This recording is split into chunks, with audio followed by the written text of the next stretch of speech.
Tarehe 29 Oktoba ni siku ambayo ipo kisheria. Kwa mujibu wa katiba yetu, kila mwananchi ana haki ya kwenda kupiga kura kumchagua kiongozi anayetaka. Narudia, tarehe 29 mwezi Oktoba mwaka huu wa 2025. Haikuja yenyewe kwa kutaka. Ipo kisheria, ipo kikatiba, na watu wana haki ya kwenda bila hofu kupiga kura na kuchagua mtu yoyote wanayemtaka.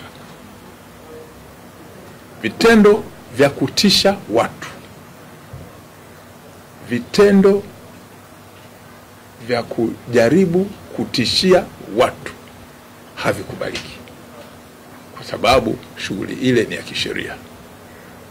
Kwa hiyo jeshi la polisi litaendelea kufuatilia, kuzuia, kubaini na kutanzua matishio yote ya kiusalama, na siku hiyo watu watatimiza jukumu lao la kikatiba bila hofu.